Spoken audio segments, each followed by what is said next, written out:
Hi friends, ఇది వచ్చి మన చికాగోలో పటేల్ బ్రదర్స్ అనమాట. పటేల్ బ్రదర్స్ అంటే మనకి ఇండియన్ స్టోర్ లాగా అనమాట. చిన్న రైతు బజార్ టైప్లో ఉంటుంది. మనకి కనుక రైతు బజార్ కూరగాయలు అలా దొరుకుతాయి. ఇక్కడ పటేల్ బ్రదర్స్ అంటారు దీన్ని. చికాగోలో ఉంది.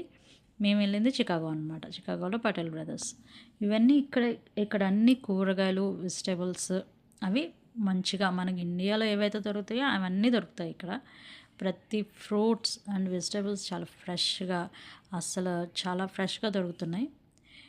ఇవి చూడండి, కమలాలు, ఇవి వచ్చి కమలాకాయలు, ఇలా ప్యాకెట్స్ అనమాట. బనానాస్ అయితే అసలు చాలా పెద్ద పెద్ద బనానాస్, టేస్ట్ బాగుంటాయి.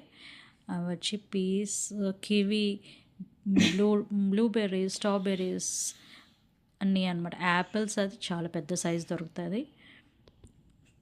నెక్స్ట్ మనం ఇటువైపు కూరగాయలు కూడా చాలా బాగుంటాయండి. ఇక్కడ అన్ని రకాల కూరగాయలు అయితే దొరుకుతాయి. అల్లము, వెల్లుల్లిపాయలు, అన్ని కాకరకాయలు, ఆఖరికి వేరుశనగకాయలు కూడా దొరుకుతాయి. మన చెరుకు గల్ల కూడా దొరుకుతున్నాయి ఈ పటేల్ బ్రదర్స్లో. టమాటా చూడండి ఎంత ఫ్రెష్గా, ఎంత బాగుందో.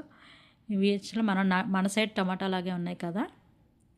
ఇవి వచ్చేసి మీకు చాలా వంకాయలు, ఒక్కొక్కటి చాలా పెద్ద పెద్ద వంకాయలు ఉంటాయి అన్నమాట ఇక్కడ. రాడిష్, నిమ్మకాయలు కూడా చాలా ఫ్రెష్గా ఉంటాయండి. ఇవి వచ్చి ఇదంతా, ఈ ట్రో అంతా మాత్రం పాలు, పెరుగు, వాటిలో ఎన్ని వెరైటీస్ ఆఫ్ పాలు, పెరుగులు ఉంటాయో. ఈ కర్డ్లో కూడా చాలా వెరైటీస్ ఉంటాయి. అండ్ బటర్ ప్యాకెట్స్ అయితే మీరు చెప్పక్కర్లేదు. పన్నీర్, బటర్ ఇవన్నీ చాలా పెద్ద పెద్ద ప్యాకెట్స్ ఉంటాయి వీళ్ళ దగ్గర. అండ్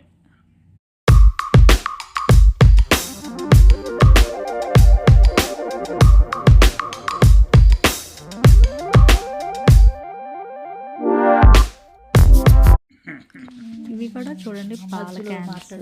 ఇవన్నీ 10 లీటర్స్ మిల్క్ అనమాట. అందులో ఇలా తీసుకెళ్ళిపోయి ఫ్రిడ్జ్లో పెట్టుకొని ఇంకా అది అయ్యేదాకా అదే వాడతారు ఇక్కడ. మళ్ళాగా ఫ్రెష్ పాలు అయితే దొరకవు. ఇంక ఇలా టెన్స్ వంకాయలు చూసారా ఎంత పెద్ద పెద్దయో. బీరకాయలు, గుత్తి వంకాయలు కూడా దొరుకుతాయి వీళ్ళకి బాగా. మిర్చి, దొండకాయ, దోసకాయలు చూడండి ఎన్ని. మనకి దొండకాయ కూరగాయలు అంటూ లేవు ఇక్కడ. గోరు చిక్కుడుకాయలు కూడా దొరుకుతున్నాయి. బెండకాయలు అయితే చాలా ఫ్రెష్గా ప్యాకెట్స్ అమ్ముతారు.